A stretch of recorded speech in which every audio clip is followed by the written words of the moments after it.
This is the Trent Harris Show, episode number 2 with Brenden Beggs, with Beggs Construction and Excavation out of Shawnee.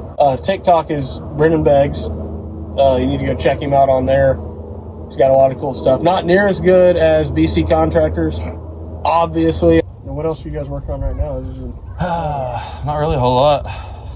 Still slow because of winter? Yeah, I haven't really been hustling.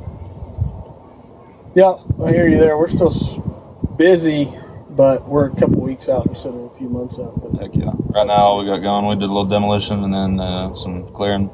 We've been bidding a lot of bigger stuff and trying to step into more of the commercial stuff here lately. Just rocking with the little 650 and the 210 Komatsu. Just going to keep rolling like that for now. But now I'm to a point where every machine or truck is booked, but there's only one of me, to be in all of them. So I didn't have the foresight to look down the line and go, okay, this is going to be big growing pains when it comes time to branch out. That's exactly what it is. And that transition going from a one-man show to having someone who also has a family that they're feeding. Yeah. And it's hard for sure. Yeah. It's a weird dynamic to try to maneuver through to get to that point where you're rocking and rolling with multiple guys, and which is the only way to scale. I mean, we could both go make really good money by ourselves working, but then you own a job, you don't own a company. Yep. I don't want to own the job to where I'm making, to where it's by the hour, like I can go do that anywhere. I want to set this up to where it's scalable, and the only way to do that is to take yourself out of the driver's seat. It's a pain. We'll figure it out one of these days. Yes, sir. So what about like reading? You do anything what do you do to better yourself? Yeah, I'm not as disciplined as I should have been or have been in the past, but I like to read. I like to read every single day, and usually whenever I'm on my routine, what that looks like is me waking up around 4, and I take 15 minutes to pray and kind of, meditate. And whenever I'm doing good and going to the gym and hitting all those things that I need to do, that I know I need to do, it builds momentum. Yeah, you got to build momentum. And yeah, I think that's huge. I think it's the most underrated thing in business and in life in general. I could go on about it. Is reading. Like anything that anyone is trying to do, someone has already done it. And they wrote a book about it. Like you can find so many answers in books. Yeah, about life, finances, business, religion. I mean, literally, the meaning of life, how to make money. Like you name it, it's out there. There's who knows how many books, and I feel like people are too cool to read. Yeah. And I'm like, And that's the other deal too, is like what I say with studying my Bible and whatnot. I'm not the perfect Christian example by any means, 100%. But looking into the Bible and seeing some of the things there for me has been huge. It's been, have people brag to me, I ain't read a book, and what, and I'm like, I read 52 last year, and that's awesome. Where am I compared? And I don't mean it like that, but like, damn, you can do stuff to improve your life and to get better and stuff. And like you said, and a lot of shit's free now. Yeah. Or costs very, very little. Very little. The best book in the world as far as finances go and wealth is The Richest Man in Babylon, and I got it on Audible for $3. If you want to improve it's a true across the board in any aspect of life, that it takes discipline and sacrifice, right? Like you have to go through something, you have to experience stuff and do something that's uncomfortable in order to get past it. And it's crazy to me that people would rather just sit around and complain about it than, push through and do something that's going to make their life better. Mm-hmm. People are too good to do what's good for them. Well, that and they want easy. Yeah. Because you get into business and you start doing good and you're in business for a few years and people see you doing good, or they think you're doing good. They think you got all this money. I see it all the time where people see what I have now and they see how much money I make, and they hear all these numbers and they're like, well, he must be, I want to do that. He started a business, I'm going to start a business. And they have all this great plan of what they're going to do, but they didn't see me for years, literally, rolling around in the gravel at 3 o'clock in the morning, working on stuff, praying that I can get it fixed by the next morning to get to work, or else I lose. Like I can't make my payment. You're betting it all. Yeah, it's the most frustrating thing in the world for people to only see that side, and like they see the money, but they don't see the money going out. Number one, You know, yes. I don't want sympathy from anybody because I chose to do this and I love it. Yep. And I could go work a 40-hour job anywhere else and I would hate it. Like, this is what I'm made to do. I love the struggle and the fucking, I really do. But that's what it takes because I feel like 90% of people aren't made to do this. And I envy in some way the people I know that can go work a 9 to 5 and be happy and be content and be sane. I thought something was wrong with me because I couldn't do it. Every job I've ever worked in my entire life, other than the fire station, which is completely different, I love that job. But every other job I've had, if I'm working for someone else on a set schedule, 9 to 5 type deal, within a weekend, I hate it. I'm miserable. I mean, absolutely, and I hate it all week, and I hate it all weekend. Mm-hmm. Because as soon as I would get off on Friday evening, I'm immediately thinking, I got to come back here Monday. Like, I was just miserable. I wasn't fun to be around. It wasn't for me. But for 90% of the people, that's good. Like, that's what they need, I feel like. Because they see this side, and they glance over, and they're like, I think I want to go do that. And maybe you're one of the people that should. You know, maybe it is right for you. But don't think for a second that it's not hard as hell to get through it. And we're still, you know, like, we've come a long ways. Not even close. We've come a long ways, and the struggle's maybe somewhat getting easier, but the bigger the money, the bigger the problems, and the bigger, I think you get more used to it. I don't think it gets easier. I think you get more used to the struggle, and you're not looking. In a way, it's like, oh, it's not even getting better. I'm just so used to it being bad, you know. And like I said, I wouldn't trade it. I love it, but you're just like, all right, we're riding through this valley. We'll get up on the mountaintop again, then we're coming back down. Here we go, and we're going back up. It's just roller coaster ride, going up and down valleys, highs, lows, and it takes that freaking grit to decide, like, out of the gate, as soon as it turns into hell, which will be very fast 99% of the time, and shit can change so quick. Yeah, like, you can wake up and spend a couple $1,000s. Like, there's a couple grand right there. Yeah, within 5 minutes of waking up, you're just here we go, let's fix it. I'm going to do my best to work as many jobs as I can, as long as nothing else breaks, to break even on that one thing that went wrong. Yep. And it turns into hell. Year before last, I guess it was, I swear for like 3 months straight, we broke 3 things a day. Oh, yeah. I mean, just nonstop, where we couldn't afford to fix what was breaking. And we would prioritize what was the worst, and then that's what I would spend all night long, 20 degrees till 4 o'clock in the morning working on something, because here in 3 hours, I'm going to have to get out of bed and go back to work, and that thing has to be moving or else we go broke. It has to get to the job, and we have to hold true to what we told the customers we were going to do. And that's the piece that no one sees. Yeah, we made 10 grand on that, but something broke the other day that cost me 12. Yeah, exactly. So, so I still got 2 to make up for somewhere. Not to mention, like, what you pay yourself personally. So I don't know how you do yours, but I scrape by. I do food and whatever else personal items that I need to get me through the month, stuff for my son, whatever. It's the only way I've found to scale it. My situation is perfect for me because we live off of the fire department money. Not a dime goes to me. See, that's awesome. And it works great because I guess I'm weird. I would rather buy this stuff, but I think people don't realize, I go make 10 grand on this job.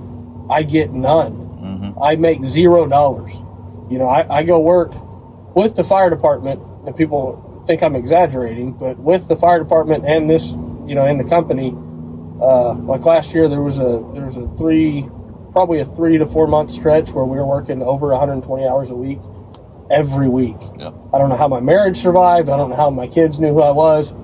I mean, about the definition of hell, and it got a lot better this year. We figured some stuff out. We got a lot more efficient. The more stuff we buy. It's because you did the work last year. Mm-hmm. You had to do the work last year. That way, this year to get to that point. But I mean, brushing my teeth in the car, changing on the porch to get into the next uniform to go to the next place.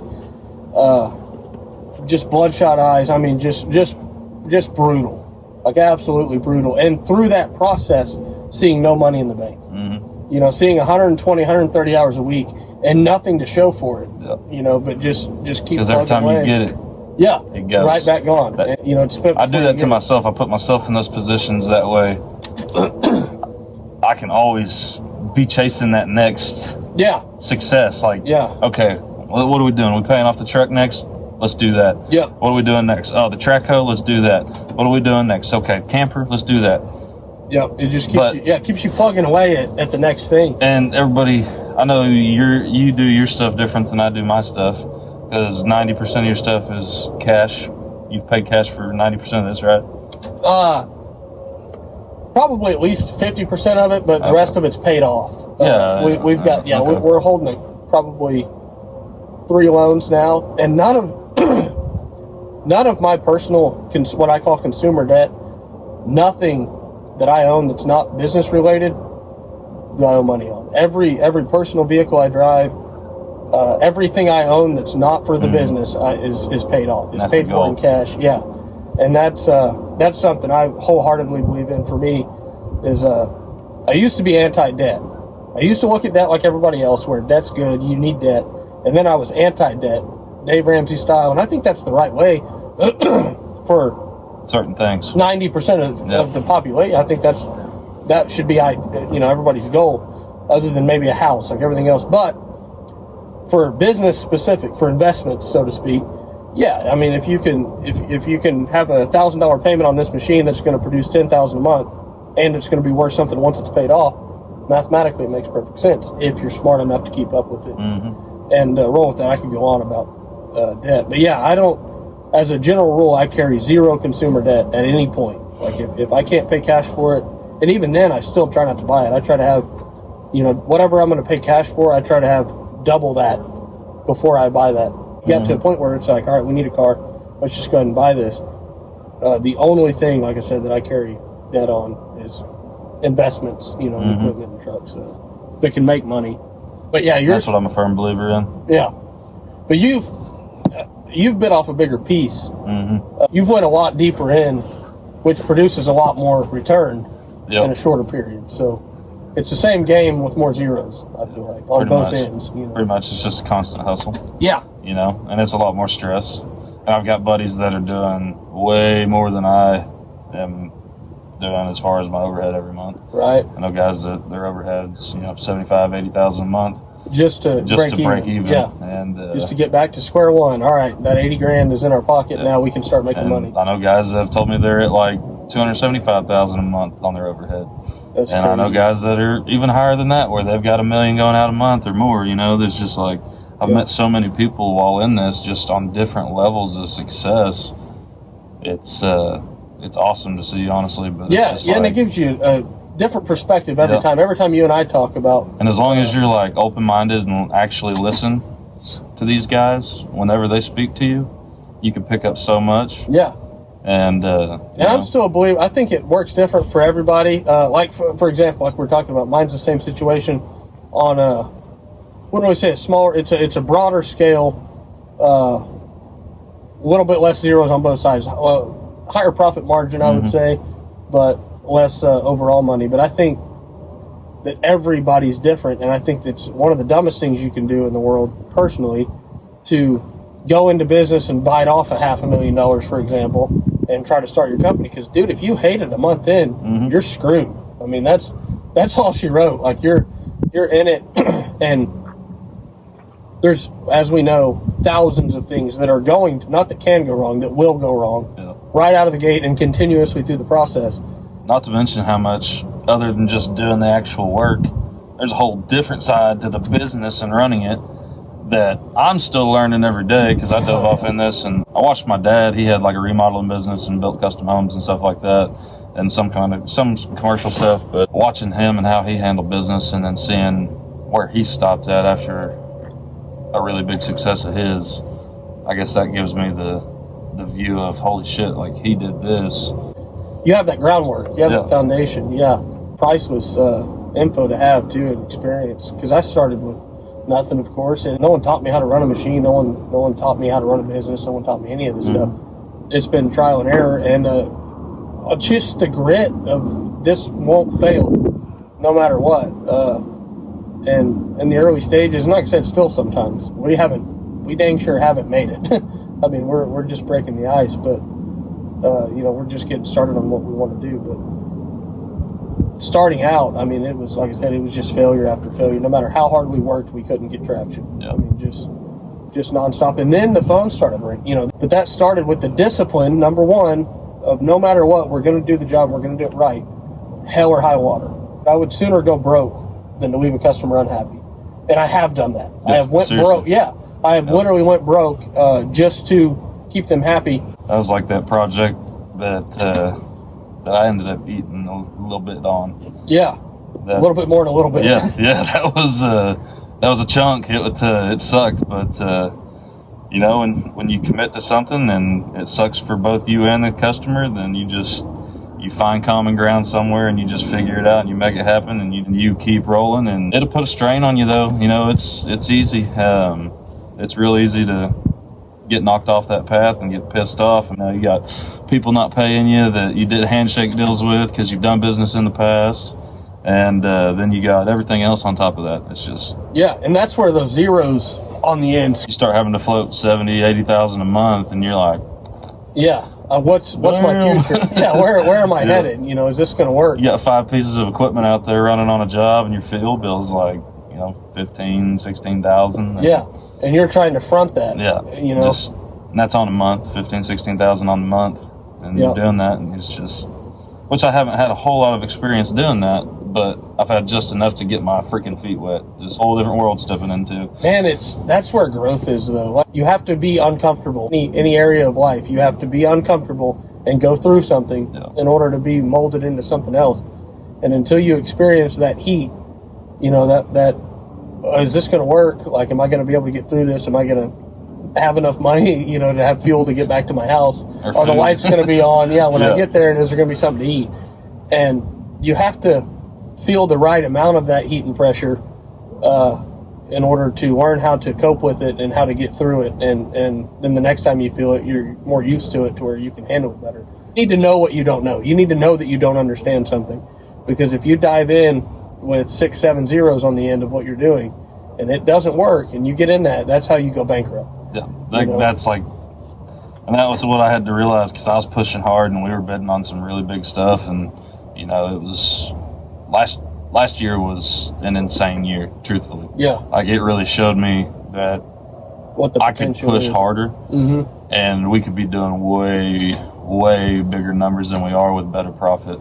Yeah, just if I restructured and found better systems that worked for us, and just really spent time diving into even like my self-development, because I veered from that, so things start going downhill. Yeah, you know, I start failing as a leader, and then things just snowball, and you just start slacking, and everything across the board shows that you've been slacking. And you don't notice it all at once, but gradually, the less time you spend on making sure that you're doing what you need to do, like you said, every area of your life starts falling off. Yeah. So for me, it's so hard when you're taking those freaking hits and you're rolling with the punches, and you're like, oh, getting hit by money, like not getting paid on jobs, and just having to chase those checks and not just you know. Yeah, 100%. Trying to navigate that water and figure out what you need to do, and taking time, which we don't have enough of, obviously. But you gotta make it. Yeah. Yeah, no doubt. And that's different for everybody, but depending on what your beliefs are, constantly reevaluating what I need to work on more. Checks and balances to where,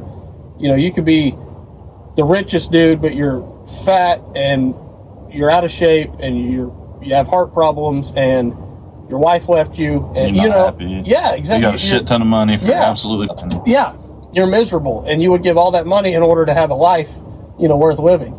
And so to me, it's checks and balances of, okay, how is my relationship with my wife? You know, how am I physically? You know, how is my health going? It's that balance. I can tell you from experience, though, depending on what kind of guy you are, if that family life ain't in order, your business life ain't going to be in order. No, and it's not worth it, especially if that's your why, if that's your reason for what you're doing. It's really hard to get up and do it every day. Yeah, yeah. You start something for them, you know, for a certain purpose, and then that purpose goes away, or you know that relationship starts failing, then it's your whole foundation. You know, your house is crumbling on top of the reason you built the house. Yep. So it doesn't make any sense. Got to fix the foundation. Yeah, you got to start with a good foundation, and then make sure that damn thing is maintained. All right, well we're gonna put the drone back up and try to get a picture of all the equipment with this sunset we got going behind us, but I think that's going to wrap up podcast episode number 2. So you need to like and subscribe. Check out Beggs Construction on TikTok under Brenden Beggs, at Brenden Beggs, and at BC Contractors, and at the Trent Harris Show. We'll have some more on soon, and I'm sure I will have Beggs back on here as soon as possible. Working on a quote in my area on a job, so hopefully we can get it landed and we'll have him back up here soon. We'll get us a podcast going on site hopefully, and so you guys better wish us luck that we get this contract